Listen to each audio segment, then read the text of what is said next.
Mañanas en Libertad, con Luis del Pino.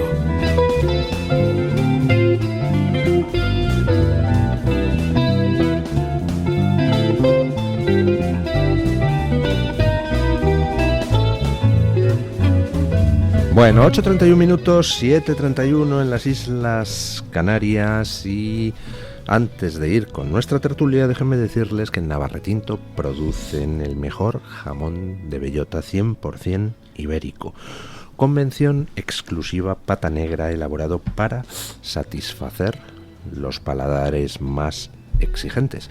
Navarretinto es un auténtico referente en el mundo del ibérico, y eso lo avalan pues 3 proyectos de investigación, desarrollo e innovación y su inmejorable genética. De hecho, Navarretinto suministra cerdos 100% ibéricos a otras explotaciones ganaderas.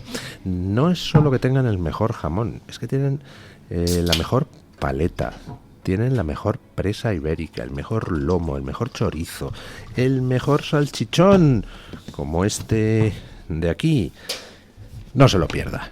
Entren ustedes en www.navarretintoibéricos.com o llamen al 91 625 0228 y recuerden, si adquieren embutidos de Navarretinto, que son extraordinarios, todos los socios del Club de Amigos del Toro TV tienen un 10% de descuento en sus compras con total garantía de satisfacción. Y ahora sí, ahora vamos con la tertulia. Y tenemos hoy con nosotros a 2 pura sangre, a 2 Fórmula 1, a 2 volcanes de pasión, que son doña Lucía Echevarría. Buenos días, doña Lucía. Buenos días, vamos a comprometernos, Isaac, a no elevar la voz en lo posible, ¿vale? Bueno, eso sobre todo tú, guapa. A ver, vamos a hacer una encuesta entre nuestros tertulianos de ¿quieren que gritemos o no quieren que gritemos? Cambia la encuesta de hoy, ¿sabes? Don Isaac Parejo, infoblogger, ¿qué tal está? ¿Qué tal? Usted? Me partía yo el otro día en casa a leer un tuit que no puedo reproducir porque estamos en horario infantil, donde comentaba que te haga yo pip cada vez que digas donde comentaba cuáles eran los grandes logros de Irene Montero en la política española, que ha sido elaborar 2 leyes. Una para soltar centenares de violadores a la calle, miles, y la otra para lograr que un tío llamado Manolo con 20 centímetros de pi pues pueda tener derecho a todas las prebendas que pueda tener una mujer. Y hay una también, cosa muy importante respecto a la primera ley: no solo suelta violadores, lo importante es que a partir de esa ley es más barato violar. Es decir, no es los que haya soltado, es que ahora es muchísimo más barato violar y las penas van a ser más bajas de lo que era antes. Sin embargo, darle un piquito a alguien va a salir mucho más caro. Esto completamente al revés. Es tremendo, efectivamente, el mundo al revés. Bueno, estamos viendo cómo en estos momentos hay una catarata, pero brutal, de noticias sobre la corrupción que rodea a Pedro Sánchez. O sea, no es solo que haya gravísimas sospechas sobre las actividades de lobby de su mujer, no es solo que haya gravísimas sospechas sobre, en fin, las peculiares andanzas fiscales de su hermano, no es solo que haya gravísimas sospechas sobre cómo algunos se enriquecieron como cerdos mientras a los españoles nos encerraba Sánchez ilegalmente y mientras moríamos a decenas de miles por la pandemia. Es que encima, con todo esto encima de la mesa, Sánchez no se ha dignado a dar ni una puñetera explicación pública. Es tremendo. Ya el otro día salía la declaración de un exalto cargo del Ministerio de Ábalos diciendo que quien presidía las reuniones de los ministerios donde se decidía la compra de mascarillas era, sorpresa, Pedro Sánchez, ¿no? Pero, y aquí, pues, como si no fuera con él. Oiga, ahora la justicia sigue su marcha inexorable y el juez Peinado ahora va a investigar a Begoña Gómez por un tercer bloque de imputaciones que serían los relativos a la apropiación del software de la Complutense para su beneficio personal, ¿no? Bueno, yo lo que dije ayer también, yo creo que Begoña Gómez, por lo único ahora mismo que se la va directamente, bueno, yo creo que va a ser condenada por eso solo, por la apropiación indebida del software. Yo creo que es lo único a lo que pueden agarrarse, porque lo demás, aunque es tangible y palpable todo lo que ha hecho, yo creo que va a salir absuelta o se va a archivar el caso directamente. O sea, yo creo que, en fin, lo que dije ayer, que hay que centrarse en todo lo que ha hecho Begoña Gómez más que en su situación procesal, que, en fin, a mí me importa un pepino, a mí me importa todos los beneficios que ha tenido esta señora a la hora de hacer ciertas cosas por ser la mujer del presidente del gobierno, que es éticamente reprochable y muy reprochable y moralmente repugnante, más que su situación procesal, que en fin, que yo creo que se va a ir de rositas, porque, en fin, todos sabemos que el juez Peinado es el juez instructor. O sea, al final quien la va a juzgar va a ser un tribunal que no va a ser instructor. Todos sabemos que si fuera el juez Peinado pues la condenaría, pero bueno, ya sabemos que quien al final seguramente se ponga al frente del caso será un tribunal con jueces afines al gobierno, que es lo que suele pasar en estos casos. Así que yo creo que desgraciadamente Begoña Gómez va a salir de rositas con todo esto, y bueno, por eso yo creo que se ha abierto también esta vía del software y la apropiación indebida, que sinceramente me parece moco de pavo comparado con todo lo que esta señora ha hecho. Bueno, sus viajes a África en nombre de la oficina del presidente, sus cartas de recomendación para empresas, concursos que públicos, en fin, un montón de cosas, porque yo creo que le pasa a todo el mundo que ya nos hemos perdido, ¿no?, con el caso de Begoña Gómez. O sea, ya son tantísimas cosas las que rodean a este caso, que por un lado tienes a Globalia, por otro lado tienes a Barrabés, por otro lado tienes a la Complutense, por otro lado, o sea, no sé si está hecho a posta el hecho de abrir tantísimos frentes con esta señora, que ya directamente tú vas por la calle a preguntar, oiga, ¿usted sabe por qué está imputada Begoña Gómez? Nadie sabe responderte, porque es que ya tiene tantísimos frentes abiertos que es imposible. Así que, en fin, yo creo que este caso se va a alargar muchísimo en el tiempo, y lo que digo siempre, o sea, no le va a afectar ni un voto a Pedro Sánchez, o sea, ni uno. ¿Por qué? ¿En qué basa usted esa sensación? Pues porque Pedro Sánchez ha conseguido entre su parroquia hacer creer que todo esto es un bulo de la ultraderecha, de que no hay caso, de que realmente es el caso juez Peinado, y de que Begoña Gómez realmente no ha hecho absolutamente nada. O sea, y lo repiten a su parroquia, y su parroquia le cree. La prueba de ello es que en las anteriores elecciones teníamos encima de la mesa el caso Koldo, teníamos encima de la mesa todo lo que ocurrió con Ábalos, teníamos encima de la mesa la reciente condena por los de Andalucía, tenemos un montón de cosas, Tito Berni lo teníamos también, y ¿qué pasó? Que el Partido Socialista sacó 1 millón de votos más. O sea, al final esto yo creo que no le va a pasar factura a Pedro Sánchez, y está esperando el momento exacto para convocar elecciones, que yo creo que va a ser una observación. Sacó 1 millón de votos más a costa de que perdieran, creo que fueron 1.800.000 votos sus socios, es decir, absorbe voto, pero vaciando a aquellos de los que depende para formar gobierno. Pero no se van a la abstención ni se van a otro partido, al final pues sí, 800.000 votos, sí, se fueron a la abstención. Bueno, pero los ganó por otro lado. A mí lo que me importa son al final los votos que gana, no si pierde no si de un lado y lo gana por otro. A mí me importa que al final 1 millón de personas más decidieron votar al Partido Socialista con toda la basura que tenían detrás. Entonces eso es lo que a mí me preocupa. Entonces, si tenían todo eso, que lo del Tito Berni me pareció un escándalo. Es que estamos hablando de un diputado que se llevaba a gente al Congreso de Diputados, a los que luego invitaba a irse de, perdón con la expresión, putas. Entonces, y con todo eso, que estaba reciente, sacó 1 millón de votos más y casi ganó las elecciones. ¿Es usted más optimista, doña Lucía? Sí. Sí, a ver, yo creo que la parroquia que le vota a él es la red clientelar, que directamente depende o ha dependido de que esté el Partido Socialista en el gobierno. Eso en Andalucía durante años era así. Es decir, había un montón de gente que dependía directamente del Partido Socialista de una forma directa o indirecta. Esto sucedió también en Argentina, y lo he explicado aquí 100.000 veces. Cuando ya la mitad de la población está manteniendo a la otra mitad, eso es insostenible. Es más de la mitad. Sí. Cuando aquí en España hay 1,5 millones, creo que era medio millón o 1 millón más, no me acuerdo, de personas que viven del Estado respecto a las personas que no viven del Estado, la situación empieza a ser difícil. ¿Qué sucede?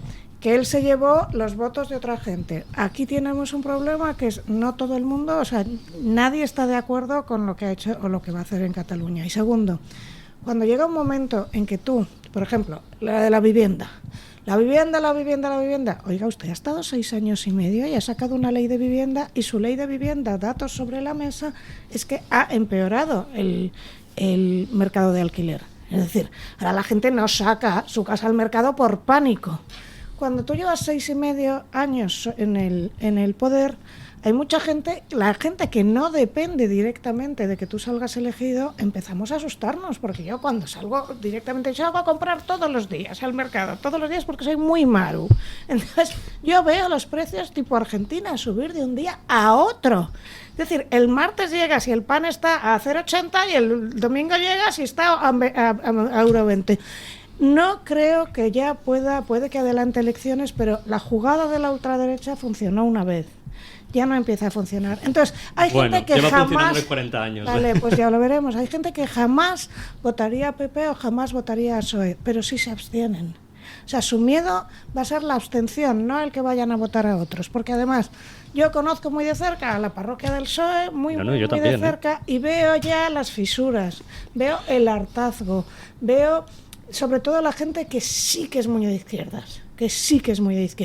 Porque claro, véndele la moto de que la ordinalidad esta que nadie sabe el palabra que se han sacado, que es que tiene sentido y es de izquierdas darle más dinero al que más dinero produce. El otro día había un programa, no recuerdo cuál era, donde salía José Carlos Díez, este economista pues muy próximo al PSOE, y dijo, como sacáis adelante el cupo catalán, yo dejo de votar al PSOE. Es decir, eso, pues a lo mejor resulta que José Carlos Díez dice eso en público, pero luego llega el momento y vota al PSOE. Pues como los históricos del PSOE. Pero esas palabras, por supuesto que le quitan votos, no sé cuántos, no sé si 1.000.000, 100.000, 10.000 o 1.000, pero por supuesto que cada gota de información va quitando un poquito de voto. Y la prueba la tenemos en una cosa curiosa, don Isaac, que es el asunto de la inmigración. En otros asuntos ellos siguen con su agenda, pum, pum, pum. En el asunto de la inmigración están empezando a dar una serie de bandazos muy extraños. O sea... ¿Pero sabe usted por qué? Porque saben que es lo único que le puede quitar votos. Ah, bueno, pues entonces sí le puede quitar votos. Pero no Begoña Gómez, no el Tito Berni, no el caso Coldo, no la inflación. No, pero me concederá usted... Si tenemos la inflación más alta en 23J y sacaron más votos. Sí, pero sí que quita votos. Es decir, vuelve a pensar no en su parroquia, sino en la señora Mari, que normalmente... Déjame hablar. Vale. La señora Mari, que normalmente vota lo que le dice su marido o lo que le dice su papá. Yo recuerdo una entrevista a una señora que le preguntaban, ¿por qué votas hoy? Porque sí, porque desde siempre, porque toda la vida. Bueno, la señora Mari, cuando ve esto de barra de pan a 0,80 y luego a 1,20, igual deja de votar, ¿sabes? Hay siempre, en política hay una masa flotante de votos no cautivos y esos son los que deciden. Precisamente esa señora Mari que tú me hablas no deja de votar al PSOE aunque le suban la barra de pan o el aceite a 12 euros porque aparece Pedro Sánchez subiéndole 30 euros la pensión al año. Y entonces se creen que eso ya amortigua toda la subida de la inflación. O sea, eso es una realidad que yo lo digo siempre. Para una señora Mari que tenga 50 años y no 65, para una señora Mari como yo. O sea, yo soy la señora Mari. Oiga, no diga usted su edad en esta mesa de televisión. Pero tú eres una señora Mari un poco extraña. Bueno, pero soy una señora Mari que hace cosas de Mari, que va a la compra, que Lucía, trata con gente. A ver, me dejan ustedes un momento. Déjame decir una cosa solo. La realidad es que en el extracto de 60 años para arriba, el 80% de las personas votan PP-PSOE. Sí. O sea, eso es una realidad. Entonces, por mucho que la señora María de 50 años vote otra cosa, aquí el que decide quién gobierna en España son las personas mayores, o sea, las personas mayores de 55 o 60 años. El voto joven, que es por el que van como locos, que quieren poner que ahora puedes votar con 16 ir por el voto años. Joven. Sí, que es un error. Tú sabes de sobra que el voto joven se está yendo hacia la derecha. Y yo lo estoy viendo, yo trato con muchos adolescentes, porque a veces doy clases para adolescentes, porque a veces doy cursos para adolescentes. Hace años, esa banderita que llevas ahí, era impensable. Sí, totalmente. Ahora es lo más. Y todos los latinos van con su banderita. Totalmente. ¿Sabes? Por eso te digo que es un... Claro, para los que no nos están viendo por televisión, se refiere a la banderita de España que lleva en la muñeca don Isaac Parejo. Yo llevo una cosa naranja porque venía para hacer juego, ¿eh? Ustedes no eso, lo ven. Eso es de Ciudadanos. Bueno, nos hemos puesto color corporativo ciudadanita, ignoro por qué, pero la verdad es que no queda mal, ¿no? Eso está todo bien. Lo que decía, que es un error ir por el voto joven, porque es que tú ves la demoscopia y es que la primera fuerza entre los jóvenes de 18 a 25 años es Vox. O sea, es que de verdad está como todos los partidos en la derecha obsesionados con el voto joven, el voto joven, el voto joven. Vamos, el voto joven lo tienes ya. O sea, las nuevas generaciones ya vienen de derechas. O sea, ahora es el nuevo punky, ¿no? Ser de derecha. Es raro, la nueva rebelión, ser rebelde es ser de derechas. Y no se dan cuenta que por el voto que hay que ir es a por el voto de la tercera edad, a por el voto pensionista, por el voto del jubilado, que es donde se deciden las elecciones. Hombre, si se dan cuenta, lo que pasa es que es un voto difícil de conseguir, precisamente porque es un voto muy fácilmente manipulable a través del miedo desde el gobierno, por todos los gobiernos. Pero eso, por ejemplo, lo hemos visto en Alemania. En las elecciones de Brandenburgo resulta curiosísimo que la AfD, la extrema derecha, es primera fuerza en todos los segmentos de edad hasta los 59 años. Pasados los 60 años, no. Entonces, eso es muy complicado de conseguir. Sin embargo, en el tema de la inmigración, también ese segmento de edad empieza a estar enormemente preocupado. Decía antes que están dando unos bandazos tremendos el gobierno en el tema de la inmigración por dos cosas. Porque de repente Sánchez empieza con mensajes desde África diciendo hay que empezar a expulsar a los ilegales para lanzar un mensaje a las mafias del tráfico de personas. Y luego coge y ayer pacta con Sumar desbloquear por fin la ilegalización de 500.000 inmigrantes irregulares, con lo cual dices, oiga, pero va a lanzar usted a las mafias el mensaje contrario a lo que decía que había que lanzarle, ¿no? Y luego a mí me tiene obsesionado lo del último CIS. Tezanos no coge y te saca un CIS donde queda de manifiesto, donde pone de manifiesto que la principal preocupación de los españoles es la inmigración, a menos que se lo haya ordenado Sánchez, porque está planeando algún tipo de giro en ese tema para salir en el último minuto a decir hay que cerrar fronteras, como ha hecho, por ejemplo, Alemania, ¿no? O como está haciendo Yo tengo otra Canadá. teoría sobre eso. A ver. Yo tengo mi teoría de que, bueno, yo del CIS no me creo nada. O sea, yo no cojo una parte del CIS que me creo y otra que no. Yo del CIS no me creo absolutamente nada y tampoco me creo que la inmigración sea la principal preocupación de España. Yo sé que es una preocupación grande para los españoles, pero no creo que sea la principal. Yo creo que lo que se ha hecho con este CIS es poner esa preocupación en el primer lugar. Y además los titulares que he visto yo del País son: la migración ocupa por primera vez el primer lugar en preocupaciones para los españoles por delante del paro y la economía. Como dando a entender, el paro y la economía ya no le preocupa a los españoles porque van como un cohete. Ahora les preocupa la inmigración. ¿Por qué? Porque es un bulo de la extrema derecha. O sea, yo creo que ese es el planteamiento que se ha hecho en el CIS.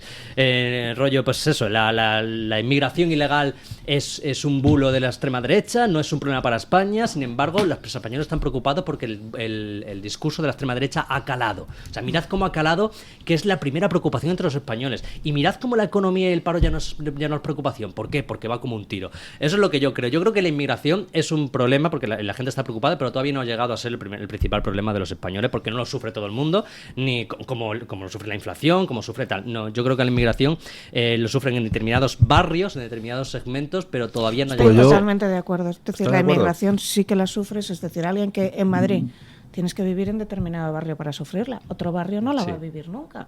Entonces, llegará el momento en que lo sufran todos los barrios, pero de momento pero es cierto. De momento. Y además a quien le toca es a la clase baja. Porque desde luego el que viva en el barrio de yo me recuerdo que a veces tengo que ir al barrio de Salamanca para ir a ver a mi gestor, y un día me di cuenta de aquí hay algo raro, un rato me di cuenta, uy, son todos blancos, ¿sabes? Entonces yo determinadas calles sé que no las puedo cruzar en mi barrio y mucho menos de noche porque me la juego.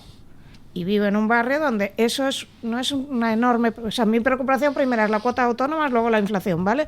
Pero, y la inquiocupación, que de esto no se está preocupando nadie, pero en mi barrio empieza a ser un problemón también. Mira la que le están liando a Manu Tenorio. Mira la que le están liando a Manu Tenorio, pues exactamente. Manu Tenorio se ha atrevido Y un 10 por mano tenorio porque mucha gente no se atreve, porque ahora es que ser propietario es lo peor que te pueda pasar en la vida, ¿vale? Pero en mi barrio, por ejemplo, 2 calles debajo de mi casa y es la calle, ahora me acordaré, da igual. Bueno, tampoco sí, usted pistas de dónde ya, vive. Oiga, pues han ocupado el bajo y yo ya no paso por ahí porque empieza, o sea, no es el problema de que le hayan quitado, y es inquiocupación, es decir, entraron con... No es el problema de que le hayan quitado, es el problema de... A 2 minutos empieza a oler a porro. En mi casa, en el piso 2, ocuparon el piso 2 y había segundo A, B, C, D, o sea, había 8 pisos en el segundo, ¿vale? Porque dividieron. El A, B, C, D, o sea, si ocuparon el A, B, C, D, se fueron. Se fueron por el ruido, por el... Claro, una vez lograron sacarlos, que tardaron 2 años, que allá habían metido hasta el apuntador. ¿Te crees que alguien en mi casa va a alquilar un piso nunca más? No. Toda mi casa, que tiene un montón de pisos vacíos o prestados. Y eso es lo que está pasando. Entonces, dicen, la vivienda. Oiga, burra, que el otro día saliste en la tele, que vi a una que me daban ganas de abofetearla. Tú no te das cuenta de que este gobierno lleva 6 años y medio en el poder y que han hecho una ley de vivienda y que después de esa ley de vivienda empeoró el mercado del alquiler. ¿No te das cuenta? ¿No lo ves, nena? Porque evidentemente este gobierno no te va a ayudar. Se lo tendrás que pedir al nuevo. Es que ese es uno de los problemas también, porque dicen, no, la ocupación no es un problema porque afecta a un 0,00 de todas las casas que hay en España. No, claro, es que es cierto. Es que no cuentan la inquiocupación. Bueno, da igual, aunque cuenten la inquiocupación. Es que el problema no es que haya muchas casas ocupadas, el problema es la inseguridad jurídica que tiene el propietario a la hora de poner su casa en alquiler, porque le puede ocurrir lo mismo. Porque le va a ocurrir, porque... Aunque no le vaya, aunque sea algo futurible, o sea, simplemente el miedo a que a ti te ocurra eso ya provoca inseguridad jurídica y hace que los precios suban porque esa persona no saca su casa al mercado de compra de alquiler y entonces hay menos casas y suben los precios. Voy a explicarlo muy bien porque mi edificio es un caso muy claro. Pasó esto y entonces mi edificio tiene 6x8, 48 viviendas, ¿vale? Es muy grande, muy grande. Son 2 antiguos edificios que se han unido. Ahora mismo no hay...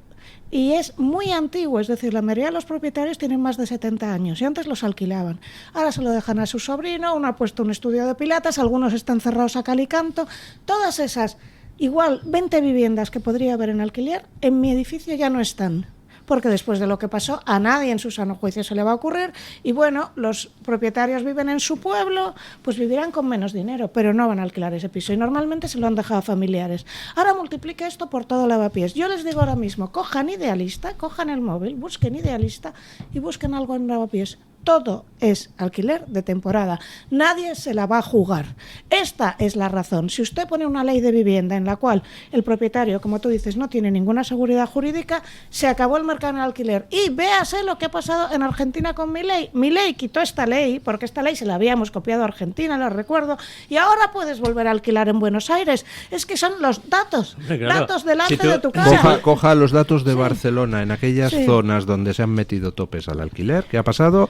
Que la oferta de alquiler se ha desplomado. Porque prefieren no sacar la vivienda. Pero claro, pero no por el tope al dinero, no es por el dinero. O sea, yo creo que cualquiera de estos señores, si le pagan una cosa más baja, pero le garantizan que le pueden echar al inquilino, si deja de pagar, lo alquilan. Pues claro. Es el problema. Tú sacas una ley, diciendo, si está el inquilino 2 días sin pagarte, al mes le puedes echar. Pero vamos a ver. Al día siguiente, todos los propietarios sacan su casa. Esto ya ha pasado en Berlín, en Buenos Aires, en Barcelona, en Nueva York, que hay hasta un libro y una película que se llama Esclavos de Nueva York, que trata sobre el tema, y otra, Mujer Blanca Soltera, que trata sobre el tema de cómo se iban haciendo... Es antigua, ¿eh? Claro, pues fue cuando Giuliani hizo esta ley, y entonces, ¿qué pasaba? Que tú, en Mujer Blanca Soltera, ella no suelta el piso ni borracha, se la realquila otra que recuerda que tiene que ir escondida, porque no puede reconocer que está realquilada.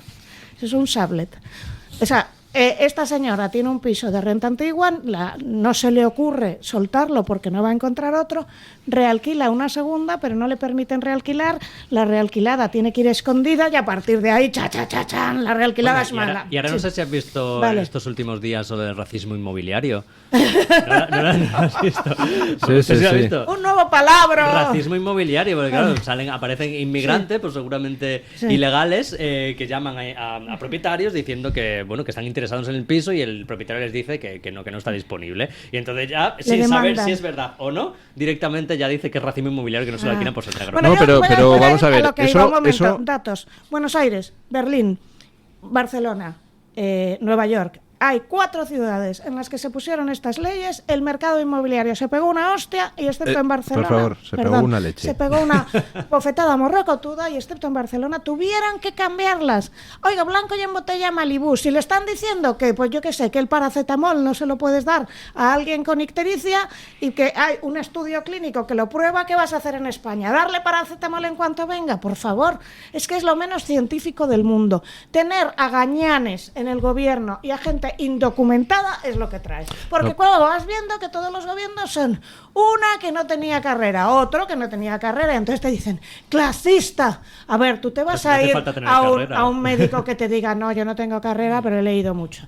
No, si no te falta tener carrera, con no ser medio tonto me sí, bastaría, ¿verdad? Pero lo que comentaba usted antes de los problemas que tienen los inmigrantes para alquilar pisos, es que el problema está en que como hay una parte de la inmigración ilegal que se dedica a temas como la ocupación o la inquiocupación, entonces automáticamente los propietarios se cubren y efectivamente pues llega un inmigrante legal que tiene su trabajo, que tiene su familia aquí, que lo que quiere es simplemente su piso para vivir, pero el propietario no sabe si va a ser un inquiocupa, si no lo va a ser, y entonces juega, pues como hacen las compañías de seguros, con las probabilidades, dice, pues prefiero alquilárselo a otro. Claro. O sea, eso es así, es decir, que la inmigración ilegal a través de determinados fenómenos está perjudicando ¿a quién?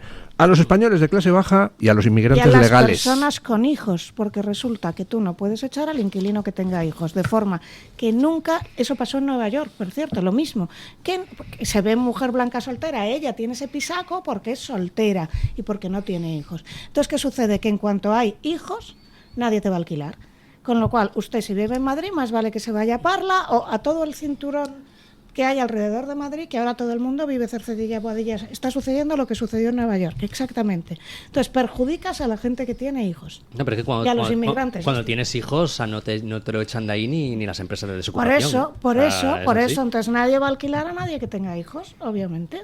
Sí, de ninguna manera. Pues eso es que... Bueno, es y que ahora, si al ahora final... con la normativa que... No sé si ya la ha aprobado o la pretende aprobar Yolanda Díaz del tema de las empleadas domésticas, con el asunto de que como resulta que denuncien a sus empleadores por acoso, entonces resulta que no las puedes despedir.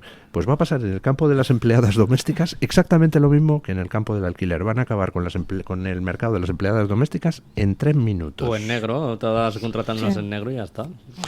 Bueno, tenemos que hacer una pequeñísima pausa publicitaria y seguimos con la tertulia. El Toro TV también es Radio Libertad. ¿Tu piel ha perdido firmeza? ¿Tus articulaciones están más rígidas?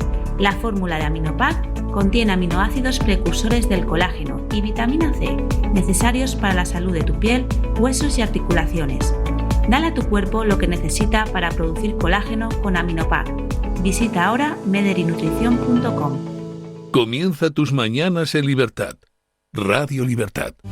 ¿Sabes que hay 30.000 muertes en España por infartos? ¿Sabes que por cada minuto transcurrido las posibilidades de sobrevivir disminuyen en un 10%? ¿Y sabes que una ambulancia de media tarda en llegar a nuestra casa entre 10 y 12 minutos, produciéndose 3 de cada 4 infartos en nuestro hogar? Por todo esto nace el proyecto Protege tu Vida. Tu hogar cardioprotegido con el mejor desfibrilador y de fácil uso. Ponlo en tu casa. Pide información al teléfono 900-730-061. Recuerda, el desfibrilador que salva una vida. Infórmate 900-730-061. El restaurante El Torreón está de moda. Vende copas a sus 7 terrazas al aire libre en la cima del Monte de El Pardo. O disfruta platos como la auténtica carne picaña brasileña. Y los mejores pescados y carnes como el lomo de buey auténtico. Cocina abierta de 11 de la mañana a 1 de la noche. Disfruta de su famosa paella con langosta y sus 7 amplísimos salones climatizados. Grandes vinos y licores. Fantástico parking. Reservas en restauranteeltorreón.com. El plan más refrescante del verano. Luis del Pino, Alba Vila, Javier Horcajo y José Javier Esparza son Radio Libertad. Está harto de que le hagan esperar al teléfono, de que no le expliquen las ventajas de la contratación en sus seguros. Ahora puede contar con Incos. Le damos un trato personalizado y le ofrecemos un ahorro en sus seguros. Así que no espere más y llame a Incos al 91 032 69 47. Disfruta de la radio, del medio de comunicación más creíble. Radio Libertad, Madrid 107.0. Mañanas en Libertad, con Luis del Pino. 9 de la mañana, 8 de la mañana en Canarias.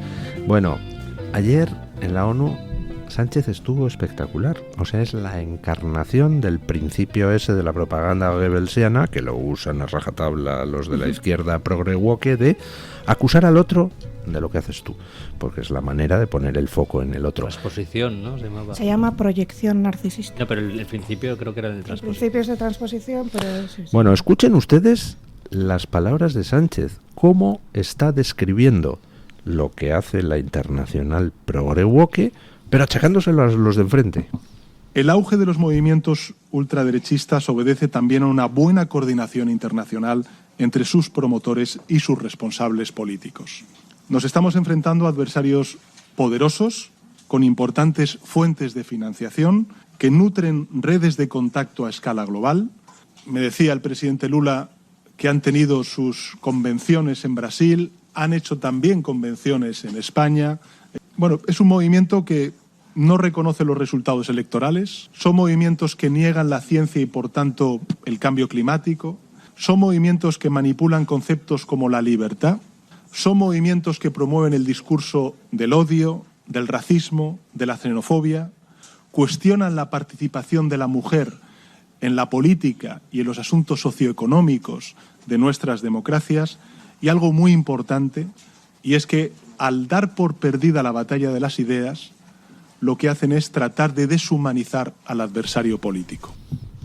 Bueno, es que ha hecho un retrato perfecto de lo que hace la internacional progre. En lo de la financiación y en negar la ciencia. Dice, son adversarios poderosos, lo dice el tío, que con casi todos los gobiernos de Occidente están imponiendo la agenda progre-woke. Dice, pretenden expulsar a la mujer del campo de la política. No, pero lo dice el tío que está impulsando leyes trans que lo que hacen es expulsar a la mujer del campo de la política y de otros campos. O sea, es tremendo. Dice, negan la ciencia, el señor que niega que el sexo es binario. Y luego a mí me llamó la atención me decía el presidente Lula, daos cuenta que él lo tiene muy ensayado, dice, sus adversarios, habla así, es decir, lo ha estado ensayando mucho rato. Él me decía, el presidente Lula no es inocente. Él se está posicionando ahí. Entonces, ayer precisamente, creo que fue CNN o Fox, salía un politólogo americano que decía, ten en cuenta que además que le interesa mucho hablar con Milei, porque es el único bastión no izquierda que hay ahora, aparte de Bukele, en América Latina, y porque Lula se está escorando peligrosamente hacia Irán. Entonces, que diga, me decía el presidente Lula, que esté alardeando de compadreo con el presidente Lula es una toma de postura en la ONU, algo les está diciendo, porque en los mensajes de Sánchez siempre está lo que está diciendo a otras personas, siempre hay giros, siempre hay cosas que tienes que entender, y esto lo está diciendo ante la ONU. Entonces está diciendo, yo estoy situado aquí. Con Irán. Sí. Sí. Bueno, y yo también, bueno, eso de que niega la ciencia, evidentemente lo dice un tío que dice que no solo que el sexo no es binario, sino que dice que un hombre puede tener vagina. O sea, es que... Y bueno, y también dice que habla de un discurso de los poderosos, un tío que creo que acaba de regalar una seda a BlackRock o algo así, el mayor fondo de inversión que hay en España. O sea, es que es alucinante. Bueno, y son gente que tienen el poder político, el poder social, el poder económico, lo tienen todo consumido y todo parasitado, y me habla de poderoso, pero si tú perteneces a esa élite poderosa, cuando das un discurso que no hay un puñetero dato, es como si yo te digo, aquí el joven que acaba de venir es rubio, de ojos azules y mide 1,90 m, ¿sabes? Es que es absurdo, porque no está dando... O sea, él se ha dedicado a ponerme lugares comunes sin decir, actualmente el PIB es tanto, ¿sabes? Y luego me llama la atención que vaya a la ONU el señor que alardeaba de lo bien que habla inglés y de un discurso en español. Sin una palabrita porque el discurso de inglés. Iba dirigido a España, no al resto de... Una vergüenza, desde luego. Bueno, se ha incorporado a nuestra tertulia don Rodrigo Alonso, que es el secretario general del sindicato Solidaridad y portavoz adjunto de Vox en Andalucía. Es usted licenciado en Administración de Empresas por la Universidad de Granada y aparte empresario de telecomunicaciones y marketing. Lo fue. Bueno, don Rodrigo Alonso, como secretario general del Sindicato Solidaridad, bueno, primero de todo, gracias por acudir a nuestro programa Mañanas en Libertad. El motivo de traerle es para hablar un poco de cómo afecta todo este tema de la inmigración ilegal al mercado de trabajo. Pues así es. Bueno, en primer lugar, encantado de estar aquí en el programa. Me he traído el libro para que me lo dedique.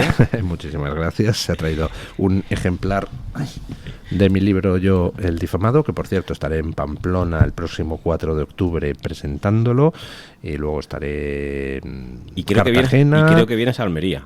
Sí, señor, estaré en Almería el 26, Pamplona el 4, Cartagena el 11, en Murcia tengo firma de libros el 12... y en Almería el día 26. El día 26, pues. Si estoy en Almería, iré a verte, por supuesto. Bueno, el mejor libro sobre Fernando VII, con permiso de otros historiadores, por supuesto, que son pues enormemente meritorios. Bueno, don Rodrigo, ¿cómo está afectando la avalancha inmigratoria al mercado de trabajo? Bueno, la avalancha inmigratoria, la inmigración masiva, ya no la ilegal. Esa la vamos a descontar y hablaremos después de ella.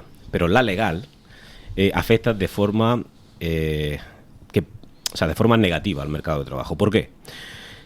Y son datos contrastados. La inmigración masiva lo que está haciendo es precarizar el mundo del trabajo. Un inmigrante que viene, aun viniendo de forma legal, a trabajar a España, siempre está dispuesto a trabajar a un precio inferior al de un español. Esto lo que hace es arrastrar los salarios a la baja. De hecho, la inmigración legal se concentra mayoritariamente en sectores que son de baja productividad y que no se requiere de gran cualificación. Son sectores, por ejemplo, como es la hostelería, como es el comercio, como es los servicios de limpieza. Por tanto, en esos sectores, al final, lo que está ocurriendo con la excesiva contratación de los extranjeros es que son sectores que están condenados a estar permanentemente estancados en el salario mínimo. Por tanto, son sectores donde al final no vas a poder aspirar a un mayor salario que el mínimo. ¿Esto qué es lo que provoca? Pues provoca algo que creo que es fundamental. Al estar mayoritariamente concentrada la inmigración legal en esos sectores, al final el inmigrante que está aquí de forma legal, lo que ocurre es que entra en el umbral de pobreza. Al entrar en el umbral de pobreza pasa a ser denominado colectivo vulnerable. ¿Qué ocurre en España en esta situación? Todas las leyes relacionadas con asuntos sociales priorizan a un extranjero en España que se encuentra en situación o en un umbral de pobreza y como colectivo vulnerable, y prioriza a los extranjeros frente a los españoles que ya están aquí. Por tanto, cuando dicen que vienen los inmigrantes vienen a pagar las pensiones, o cuando dicen que no consumen del estado del bienestar, es mentira. Es mentira y está contrastado con datos. ¿Por qué no contribuyen al estado del bienestar? Primero, porque con sus salarios son bajos. Por tanto, al ser sus salarios bajos, no contribuyen en forma de cotización como deberían.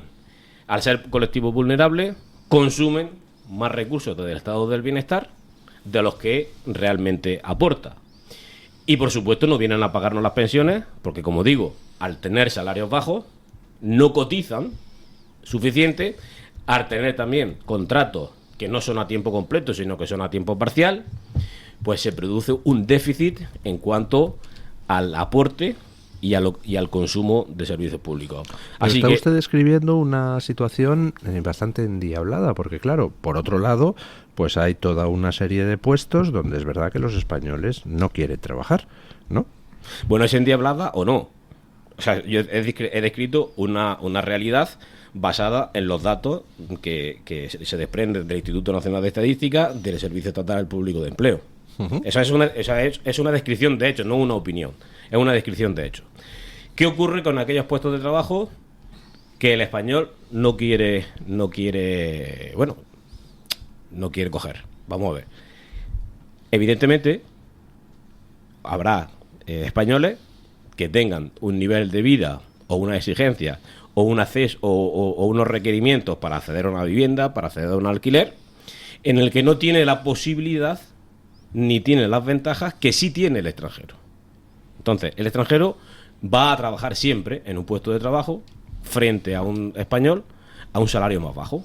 Por eso decimos desde el sindicato que no solamente precariza la inmigración masiva, no solamente precariza el mercado laboral, sino que tira abajo los salarios. Y habrá que hacer un análisis profundo, porque claro, no se puede tomar una medida de brocha gorda. Habrá que hacer un análisis profundo de cuál es la situación actual y cuál es el perfil del desempleado. ¿Y por qué no accede a ese puesto de trabajo? Porque la radiografía es que tenemos 4 millones de parados, quitando el maquillaje estadístico de la señora Díaz y del señor Sánchez, 4 millones de parados reales.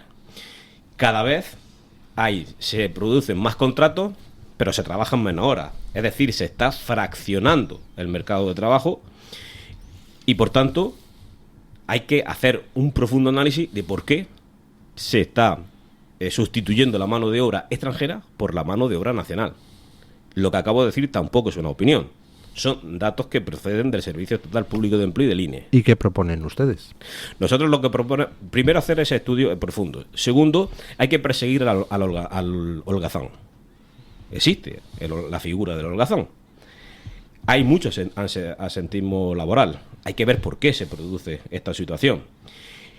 Lo que primero que deberíamos de empezar a hacer es bajar las contribuciones a las que están sometidas, en este caso la empresa, las cotizaciones sociales y los impuestos. Una vez que bajas las cotizaciones sociales, una vez que bajas los impuestos, queda más dinero para salarios. Queda más dinero para que le llegue de forma neta el salario al bolsillo del trabajador, que es donde verdaderamente tiene que estar.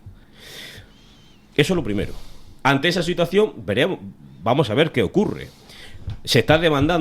Actualmente se están demandando determinados puestos de trabajo, sea en la construcción, en todo lo relacionado a la construcción, carpintería, electricidad, fontanería, que no existe gente formada para eso. Pues habrá que ver de forma pormenorizada cuáles son las exigencias de formación e implementar esa formación. ¿Para qué? Pues para sacar esa gente que está en el paro, darle una formación e incorporarla al mercado laboral. Cojamos un puesto de trabajo que los españoles no quieren cubrir, yo qué sé, la recogida de fresas, la vendimia. Resulta que aquí la vendimia, pues mayoritariamente traemos gente de fuera, inmigrantes legales o ilegales o lo que sea, a hacer la vendimia porque no hay españoles que quieran hacer la vendimia. Sin embargo, hay españoles que se van a hacer la vendimia en Francia. ¿Por qué? Porque en Francia se paga mucho más que en España. Entonces, ¿hay puestos de trabajo que los españoles no ocupan porque es que realmente están pagados muy mal? Pues sí, eso es una realidad. La solución sería pagarlo mejor, pero entonces ¿esos sectores dejan de ser competitivos o cómo va el asunto? Es un problema, por eso le decía que es un tema bastante endiablado, porque es verdad. Es endiablado y es muy complejo. Es cierto, en el sector primario, agricultura, la fresa, la vendimia, cuando existe un nivel de coste muy superior a cualquier competidor de fuera, la competencia desleal solamente en ese tema ya aflora. Por tanto, es imposible que se le pueda pagar a un trabajador lo que realmente debería de cobrar. Por eso, insisto. Entonces, por ejemplo, en el caso del agricultor, lo que habría que hacer, según ustedes, entiendo, es ver qué costes tiene ese agricultor, qué porquería ideológica le están metiendo que le obliga a una serie de sobrecostes brutales que detraen de lo que él puede dedicar a mano de obra, y que a su vez eso hace que los españoles pues no entren en eso, con lo cual eso hace que se tenga que recurrir a mano de obra exterior. Eso es lo que me está diciendo, que habría que actuar en los otros costes que el productor tiene. Por supuesto, es que existe una competencia desleal brutal. Un ejemplo que siempre pongo, y es que el coste de producción de un kilo de tomate en Almería es 14 veces superior a 1 kilo de tomate en Marruecos. O sea, ¿cómo va a competir un agricultor frente a eso? Por tanto, debemos de aliviar los costes, ya no solamente los laborales, sino todos los costes de producción de nuestro agricultor. ¿Para qué? Para que pueda pagarle al trabajador un salario mayor, no tenga que ir a contratar a trabajadores fuera y a la vez ser competitivo con el producto que viene de fuera. Amén de que hay que regular el producto que viene de fuera. Y en este sentido tendríamos que entrar a valorar todo el asunto de la competencia desleal, porque el agricultor de aquí, por ejemplo, se le exigen unas condiciones que no se le exigen al de fuera. Al de aquí se le exige burocracia, cuaderno digital, exigencias fitosanitarias que son insufribles, altos costes laborales, etcétera, etcétera, etcétera. Eso no se le exige al producto que viene de fuera. Por tanto, entra en competencia desleal. Es decir, es una cosa muy compleja y que no tiene fácil solución, pero que hay que afrontar el problema y para así proponer la solución. Lo que es insostenible es que tengamos 4 millones de parados y que sigamos yendo al extranjero a traer mano de obra. Eso es totalmente insostenible. Se está produciendo una sustitución, y esto es literal, de la mano de obra española por la mano de obra extranjera. Esto en cuanto a la inmigración legal. A la inmigración ilegal, como su propio nombre indica, es ilegal. Es que hemos normalizado la inmigración ilegal. A mí me gustaría poner aquí una cosa que ayer apuntaste tú. Ahora mismo hay han entrado en 8 meses por Canarias 25.000 personas, a las que se les ha dado comida y asilo, que en parte me parece bien porque no vas a llegar a que llegue una persona que se está muriendo y la dejes morir. Ahí lo entiendo. Pero hay 10 retenidos en Barajas, ahora mismo, 10 frente a 25.000, a los que se quiere deportar porque son opositores al gobierno marroquí. Las cárceles marroquíes es la muerte directamente, todo el mundo lo sabe, pero especialmente si eres opositor. Hay torturas, hay desapariciones y hay historias para no dormir. ¿Por qué no? O sea, es obvio, la respuesta la tenemos todos. ¿Por qué a estos 10 personas se les va a deportar? Porque lo ha exigido Hassan, obviamente. Entonces, la hipocresía, voy a sacar esto porque me ha parecido brutal, la hipocresía respecto al asilo que se le da a unas personas y no se les da a otras, me parece aterradora. Luego, obviamente, yo entiendo que si te llega alguien en un cayuco y tienes un mínimo de empatía, pues obviamente es muy fácil hacerle entender a la gente no les podemos dejar morir, claro, pero cuando vemos lo que están haciendo con los saharauis, entonces me está exigiendo a mí una empatía y un sentido cristiano, porque en el fondo, tanto que quieren acabar con la Iglesia Católica, me están exigiendo una moral cristiana, en el fondo, que es ayudar al necesitado. Pero usted no la da. Es que no me lo puedo creer. A mí lo que me maravilla es que los únicos ilegales que expulsamos de España son los becarios de Nacho Cano, que tenían trabajo, y los saharauis, que sí que corren peligros y vuelven a Marruecos. A ver, como sabéis, siempre dice, todo me pasa a ti, pero todo el mundo sabe que he estado 15 años pasando 2 meses al año en Marruecos y que tenía una casa. Y he conocido a muchos opositores que han salido escopetados.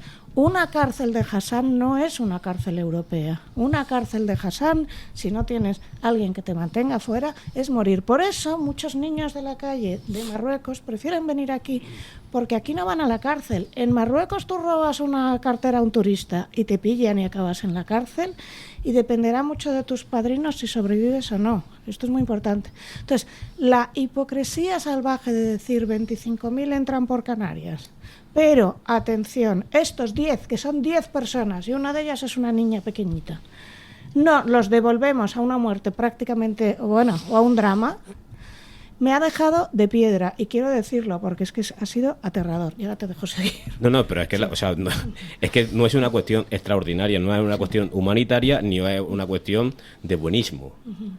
Es una invasión perfectamente orquestada en el que hay unas mafias que se están lucrando con el drama de esa gente que quiere venir aquí, y que, por supuesto, la mayor campaña de marketing que se está haciendo es desde España, provocando un efecto llamada.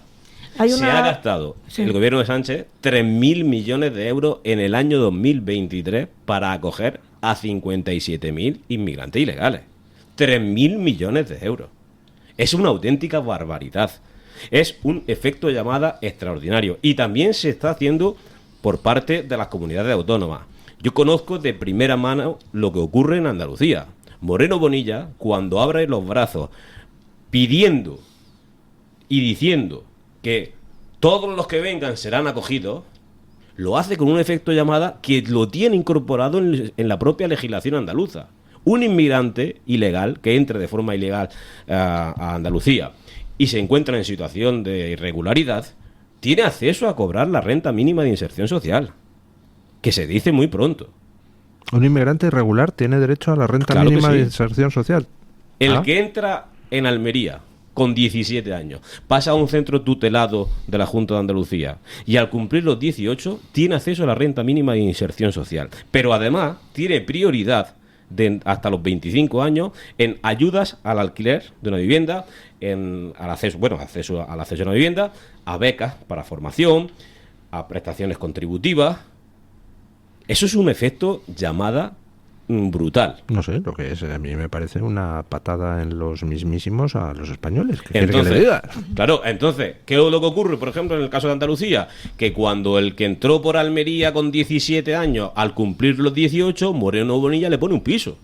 Cuando hay jóvenes en Andalucía que no pueden irse de la casa de sus padres porque no se pueden costear ni incluso alquilar una vivienda, ya no comprarla, digo, ni incluso alquilarla. Es decir, hay que frenar ese efecto llamada. No podemos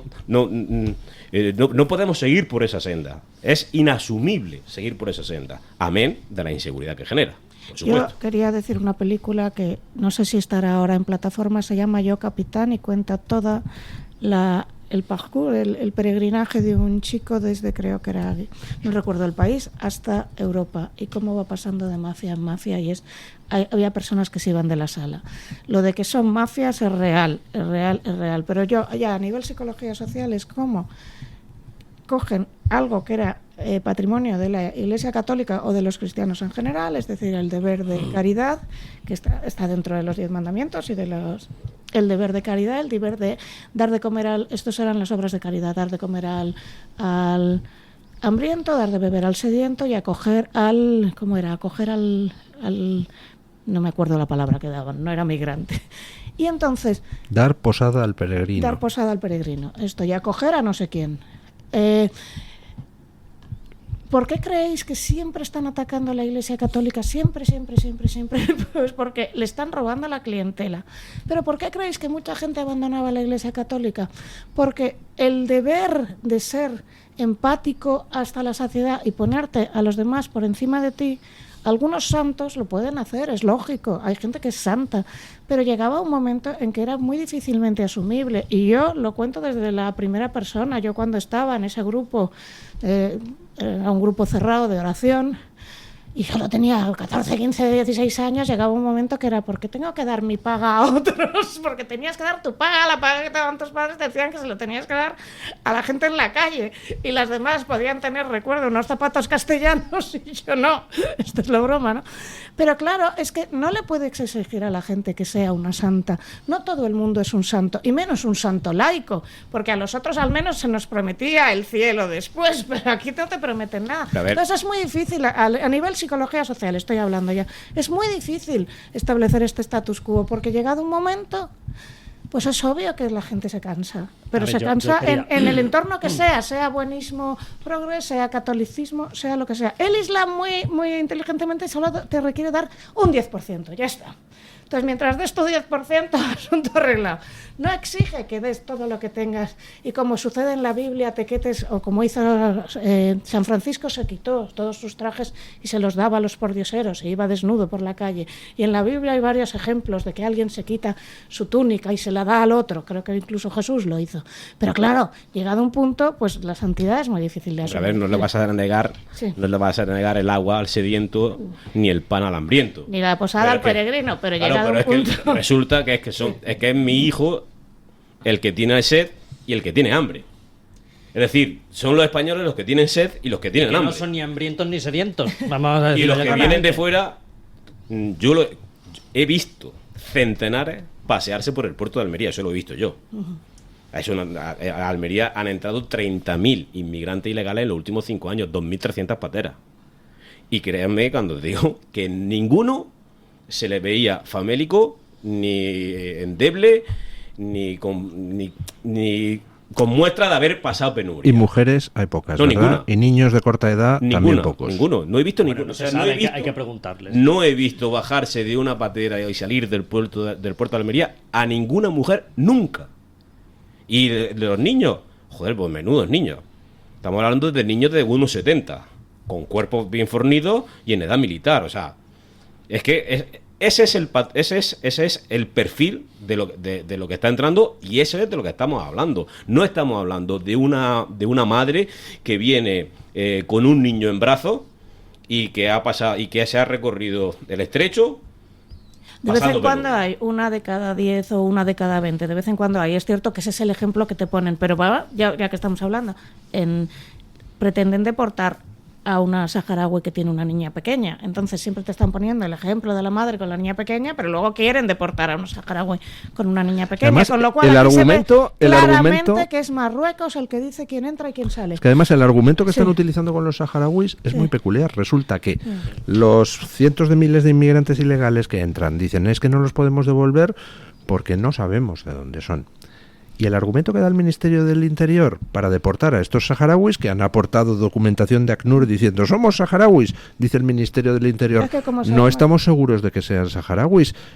O sea, por tanto no saben de dónde son, por tanto, aplicando la misma lógica que con el resto de inmigrantes, no les podrían devolver a ningún sitio, ¿no? Es evidente que es Hassan, o sea, sus acólitos de Hassan, el que hace una llamada y dice estos tienen que entrar, estos 10 no entran. Entonces, ha sido tan clamoroso lo que acaban de hacer, y por eso está prácticamente, no lo verás en medios, no lo dicen en medios, no están contando esta historia, porque ya les desmonta todo el relato se va se cae por el sumidero, ¿sabes? Bueno, una cosa, yo os he escuchado con mucha atención, y yo, ya que tenemos aquí a Rodrigo Alonso, quería preguntarle unas cuantas cosas. Yo, volviendo un poco al tema del mercado laboral, ¿no? Yo creo que el tema de la inmigración masiva, evidentemente es un problema para el mercado laboral, pero creo que el problema también es más de fondo. Antes has hablado de los holgazanes, y yo creo que ahí hay un problemón que nadie se atreve a solucionar, y tiene una solución muy fácil. Yo creo que para acabar con esos holgazanes, que para mí son gente que lleva a lo mejor 20, 30 años en una empresa y no los puedes echar, es que el gran problema de la legislación laboral en España, en mi opinión, aquí soy radicalmente liberal, es que el problema es que exista legislación laboral. O sea, es que para mí directamente no debería existir ningún tipo de regulación laboral, porque el problema de España es que no se compite por el talento. O sea, aquí el mercado laboral ideal en un país, que es lo que ocurre en la mayoría de países donde no hay salario mínimo interprofesional y las regulaciones son más bajas, es que las empresas compiten por el trabajador, compiten por el talento, y por eso mantienen a los trabajadores en su puesto de trabajo, porque son talentosos y les valen para su trabajo. El problema que ocurre muchas veces en las empresas españolas es que tú no puedes echar a un tipo que lleva 20 años porque te cuesta una pasta gansa despedirle, y tienes que estar aguantando en un puesto de trabajo mientras tienes a lo mejor a 20 jóvenes con una formación exquisita que no pueden acceder a ese trabajo. Fíjate.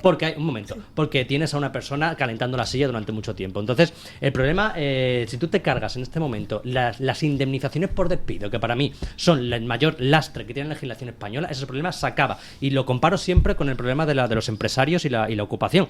¿Por qué los propietarios no sacan su casa al alquiler? Por la inseguridad jurídica que hay a la hora de que no los pueda echar de casa. ¿Por qué muchos empresarios no contratan a determinados perfiles? Por la inseguridad de que luego te salga rana el trabajador y no puedas echarle porque te cuesta una pasta despedirlo. Entonces, para mí, el problema de España es la rigidez laboral en muchas ocasiones, y sobre todo esa absurdidad de subir el salario mínimo por ley, que me parece el mayor lastre, y me parece cortar de cuajo el acceso de los jóvenes a un primer trabajo. Vale, en eso tienes razón, y además es algo muy pensado en estructuras socialistas, porque ¿qué consigue? Que el único que pueda tener grandes empresas sea el Estado o empresarios afines al Estado. Esto está probadísimo. Es todavía más llamativo cuando sucede en empresas del Estado. Es decir, todos los que tengamos un amigo en un ministerio, en cualquier organismo público, sabrá de ese señor que lleva 20 años y no hace absolutamente nada, y al que además se le teme en el organismo, se le tiene mucho miedo, que está ahí como una rémora, igual que hay otro que lleva 20 años y se lleva... que sobran la mitad. Y es el que trabaja. Eso ya lo sabemos. Lo que pasa que este es un tema que es muy difícil plantear porque se ha creado un zeitgeist que no. Pero, por ejemplo, tú y yo, que somos autónomos, oiga, ¿por qué tengo que pagar yo? O sea, yo recuerdo cuando esta señora, Yolanda Díaz, dijo, con menos de 1.700 euros no vive nadie. Y yo le dije, perdona, hay meses que yo no gano nada y tengo que pagarle a usted 300 euros. ¿Cómo tiene? Y somos 3 millones de personas. Sí. Soy 300. Más de 3 millones. ¿Cómo tiene usted los santos ovarios? 500 pago yo. Y voy a Astrolopiteca, incapaz de sacramentos. ¿Veis qué bien insulto? Cuando usted no ha trabajado en los días de su vida. Es decir, Yolanda Díaz tenía un gabinete que le había puesto su papá y un día me dediqué a mirar en el BOE en qué casos había participado y solo le llevaba las cosas a las mariscadoras gallegas y no se sabía más de ella. Claro, cuando metemos a gente que nunca ha trabajado, que no conoce el mundo real, que vienen, que siempre vienen de unos papás de mucho dinero, de Ese mucho es el problema, poder. Lucía, que no hay ni un partido, ni uno que quiera quitar las cuotas de los autónomos. Porque pero entonces como pierden, tema, ni un entonces pierden su poder porque eso, no les interesa. No, ni siquiera Vox, ¿eh? Eso estrictamente hablando no es del todo cierto. O sea, a cuota cero... Si... A ingreso cero, cuota cero, pero Vox también está de acuerdo en cobrarnos la cuota a los autónomos, aunque gane. Una tarifa plana de 50 euros. Alguna contribución tendremos que hacer los autónomos. Siempre, esa tarifa plana para siempre. Una tarifa plana de 50 euros y si tus ingresos no llegan al salario mínimo interprofesional, pagas cero. Exacto, Mira, exacto. Si esa tarifa plana para siempre, si te lo compro. Cuando estés de baja laboral, no pagas la cuota social, la cuota de autónomo. Aquí, cuando eso va en el programa de Vox. Yo he estado impedida, es decir, hubo un momento en que se me paró todo el brazo, he seguido trabajando. Aquí tuvimos el otro día una persona que tiene cáncer y en petit comité, y no vamos a decir quién es, nos dijo, yo no puedo parar porque soy autónomo. Aquí, las mujeres autónomas... Todas me cuentan la historia de recién parida estar con el ordenador apagando fuegos. Somos 3,5 millones de personas. Entonces, ¿por qué ningún partido quiere cambiarlo? Parece ser que Vox... Porque les son 3 millones de votos solo. Porque les molestamos. Entonces, estas normas rígidas sobre no se puede despediros, hay que tener el mercado laboral controlado, van más allá, entonces tengo todo controlado, entonces las únicas empresas que pueden prosperar son el Estado. Entonces, ya sé que todo el mundo y las dice, grandes empresas. Y Venezuela, pero claro que vamos hacia una venezuelización del Estado y por eso no es casualidad que este hombre haya dicho, oiga, que soy muy amigo de Lula, lo está advirtiendo ya. Pero ¿qué pasa al final? Pues que se van a encontrar ustedes, y siempre lo repito, lo mismo que pasó en Argentina, que al final llega un momento que 1 millón de personas no puede mantener al otro medio. Es imposible. Es decir, no se puede. Esto va... En todos los ejemplos en todos los países en los que se ha aplicado, ¿en qué ha resultado? En una pauperización, en que la gente se muere de hambre al final, y en un incremento de la violencia brutal. No, pero tú te miras la EPA, Lucía, tú te miras la EPA y no es la mitad. O sea, si tú cuentas, evidentemente los menores no trabajan, si tú cuentas menores, jubilados, funcionarios, gente que vive del Estado, pensionistas, etcétera, el 80% de la población vive a costa del 20%, el 70-80%. O sea, hay un 30% de la población que estamos pagando directamente, que estamos manteniendo España. Exacto, pues eso llega un momento en que cuando sube a partir de cierto nivel, ¿qué sucede? Pues primero hay muchísima violencia, es decir, ¿cuánta violencia hay actualmente en Venezuela? 37 millones de personas, 25.000 asesinatos al año. Aquí somos 47 millones de personas, 300 asesinatos al año. ¿Cuánta violencia había en Argentina kirchnerista? Más o menos ese nivel. ¿Cuánta violencia hay desde Milei? En solo 8 meses ha bajado, alucinante, pero entre otras cosas porque la Bullrich, que es una especie de ametralladora, se los va, pero degenera, es decir, lo que hay que explicarle a la gente es que llego a la conclusión de que usted es de Vox y no lo sabe. No, yo no.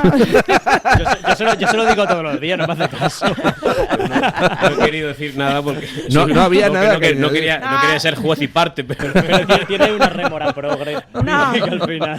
Mira, muchas veces, porque yo reflexiono mucho, entonces muchas veces me lo planteo porque, por ejemplo, para mí, cuando intenté dejar el grupo de cristianos en los que estaba tan formateada que no podía, es decir, hubo mucho tiempo que no podía, incluso si veía que aquello era raro y tal, porque te educan en tal. Pues igual sigo estando, y lo digo, y ya lo reflexionaré y ya me iré a un psicólogo, pero que cuando estás formateada a otro nivel es muy difícil salir de tu marco mental. Entonces, obviamente, claro que crees, porque sobre el papel la socialdemocracia es maravillosa, porque sobre el papel el socialismo es maravilloso, porque si todos fuéramos todos fuéramos buenas personas, el socialismo sería la utopía en la Tierra. Pero ¿qué sucede? Que no somos todos buenas personas, y entonces cuando metes ese intento sobre el papel queda muy bonito. Y esto se lo dijo Freud a Marx, ¿eh? De hecho, todo esto que estamos hablando del tema, por ejemplo, de precarización de los puestos de trabajo a través de la inmigración, es un mensaje que no tiene que ver con la diferencia izquierda-derecha, porque, por ejemplo, yo recuerdo en 2016 quien ponía ese mensaje sobre la mesa era Bernie Sanders, uno de los senadores más izquierdistas del Partido Demócrata, que decía: las grandes multinacionales están utilizando la inmigración para abaratar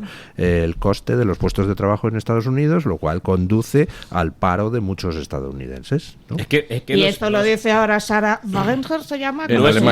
Esto lo ha dicho la izquierda europea toda la vida, hasta los años 80. Dejemos hablar a nuestro invitado. Pero que no es una opinión, o una cuestión ideológica, es una descripción de la realidad. Ese es el tema, que es una descripción de la realidad. Y tiene que haber legislación laboral, pero claro que tiene que haber legislación laboral. Antes cuando has hablado de esa descripción, has hecho esa descripción de determinados puestos de trabajo, realmente lo que estabas describiendo es la administración pública. Bueno, no, yo estaba describiendo todo el mercado en general. Yo siempre hablo, por ejemplo, de las subidas artificiales. Pero donde ocurre eso realmente, el que se asienta en su silla y en la poltrona. En empresas privadas también ocurre. En la poltrona. Bueno, pero en la legislación laboral, si una persona no cumple con sus estándares de productividad y con aquello que se le comenda, pero sabes perfectamente que si tú despides de forma procedente a esa persona va a los tribunales y el juez termina dando la razón al trabajador. No, sí, de hecho. Pero eso conduce a una indemnización, pero se queda sin puesto de trabajo. Claro, ¿no? Y encima lo obligan a remitirle. Eso es en algunos casos donde... A ver, todos conocemos a personas que han calculado y dicen: me quiero ir, la monto así y así para que me echen, entonces esto me da 2 años y en 2 años me voy a no sé dónde. Si es que, ¿cuántas personas a nuestro alrededor tenemos, sobre todo cuando son artistas, que viven, que planean su paro? Si es que es lo normal. Sí, si pero es que tú, ¿cómo demuestras que te han despedido por ser un holgazán? Vale. O sea, es que no, tío. Vale, vamos a ver una cosa. Sobre que luego al final el trabajador termina ganando y termina. Si realmente existiera lo que existe en otros países, en las cuales, muy bien, tú estás en paro, pero tienes que venir todos los días a hacer un curso, o tienes que venir todos los días a recoger hojas, como pasa en Estados Unidos, o a ser voluntario en una biblioteca, ¿te vamos a pagar por hacer algo? Igual la gente no iba tanto al paro, ¿sabes? No se podría decir: me cojo el paro y me hago unas oposiciones, que este es el clásico. Claro. O me cojo el paro. Eso es clave. ¿Sabes? Simplemente, que no es mucho pedir. Tú estás cobrando el paro, pero te toca ser voluntario en una biblioteca y fichar, o te toca ir a tratar a esta señora, ¿sabes? Anda que no tenemos trabajos que necesitan voluntariado. Recoger hojas es lo típico que vemos hasta en las películas en Estados Unidos, que les toca recoger hojas todo el día.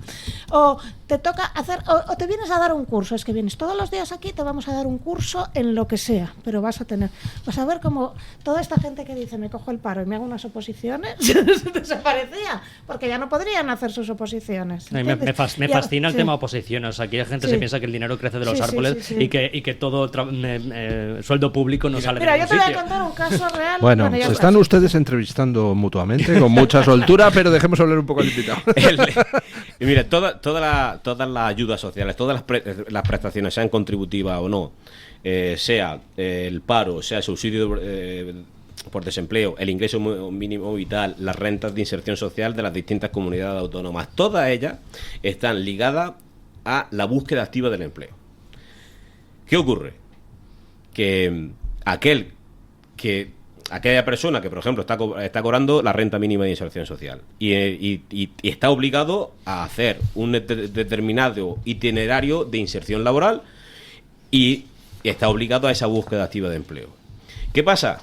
Que las propias comunidades autónomas no hacen un seguimiento de eso porque entran en una confrontación. ¿Cuál? La confrontación es la siguiente. Son los servicios autonómicos, los servicios autonómicos por ejemplo, como el SAE, el Servicio Andaluz de Empleo, son aquellos que tienen que hacer el seguimiento para que los que estén realizando una búsqueda activa de empleo, si rechazan de forma sistemática el acceso a un empleo, son los que tienen que abrir el expediente para comunicarlo al Servicio Estatal Público de Empleo para que le quiten la prestación. ¿Qué ocurre? Que ninguna comunidad autónoma lo hace. ¿Por qué? Porque es quitarse votos. Claro. Entonces, aquí hay que hacer un ejercicio de responsabilidad y aplicar la ley. Es que ya está en la ley. Aquel que rechace un puesto de trabajo, en términos generales, hay que quitarle la prestación. Total. O sea, es que a una persona no se le puede costear estar en su casa cobrando una prestación más que ir a trabajar. Entonces, por eso, cuando decía al principio, no es una solución de trazo gordo, de brocha gorda. Hay que ir viendo, y empezando por las comunidades autónomas, hay que ir viendo caso por caso y, sobre todo, aplicar la ley. Que la ley de extranjería te dice que si entras de forma ilegal en España, se te identifica y se te deporta. Pero no se hace. O sea, la herramienta jurídica está. Doña Carmen Carbonell, ¿qué dicen nuestros oyentes? Pues don Luis, hoy les planteábamos una pregunta que si la traslado a la mesa pues va a dar mucho juego, porque concretamente yo quiero que se pronuncien los tertulianos. Claro, la pregunta es ¿cómo calificaría la diferencia ideológica entre el Partido Popular y el PSOE? Doy 4 opciones. La primera, inexistente; la segunda, pequeña; la tercera, significativa; y la cuarta, enorme. Estamos hablando de esa diferencia ideológica. La primera, inexistente.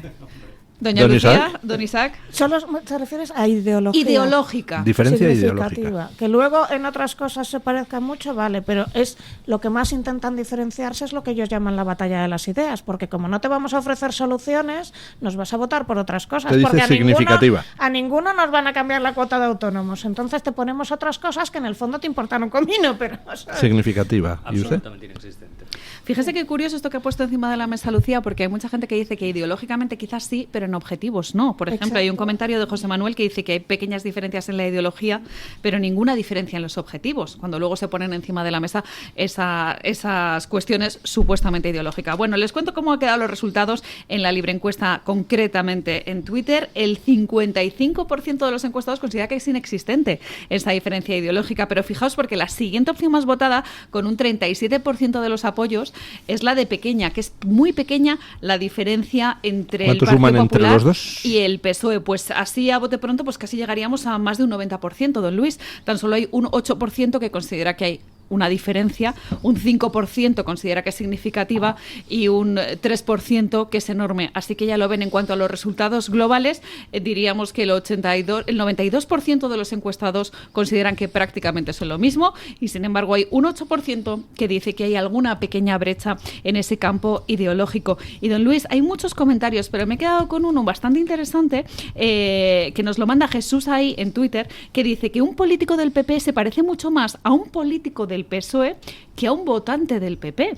Y eso también entronca un poco con lo que lleva a la persona a meter el voto a la urna, que a veces vota una marca, vota un color, vota una sigla y se queda un poco atrás respecto a lo que a veces proponen, ¿no?, en esos programas electorales, aunque luego también hay que ver si se cumplen o no los programas electorales, que es que son muchas cuestiones las que se ponen encima de la mesa con esta pregunta, don Luis.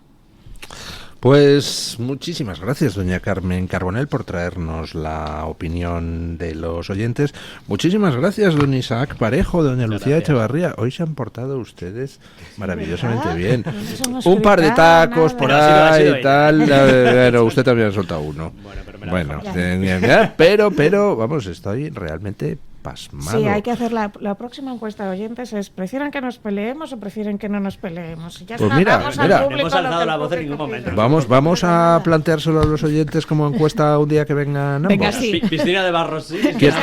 Piscina de barro, sí. Piscina de barro, no. Perfecto. Don Rodrigo Alonso, muchísimas gracias por habernos acompañado y haber estado en el estudio respondiendo a nuestras preguntas. Gracias a vosotros por la invitación y me tienes que... Le firmo el libro. Me tienes que firmar el libro. Yo le dejo un bolígrafo ahora mismo. Sí, pequeña dedicatoria. Y ponemos fin a nuestra tertulia, como siempre, con don Paco Linares, que hoy nos quiere decir que la mentira y la manipulación siempre van por el mismo sendero. Buenos días, don Paco. Buenos días a don Luis del Pino y muchas gracias. Alguien dijo, abro comillas, el peligro no está en la sentencia, sino en el enjuiciamiento, en el que el espíritu de cuerpo ahogue la verdad, porque hay muchos interesados pretendiendo estorbar la liquidación moral de nuestros últimos desastres, de nuestra decadencia, porque la paz a la fuerza es la misma de los intereses vitales de las naciones, y casi todas las guerras de hoy son principalmente económicas.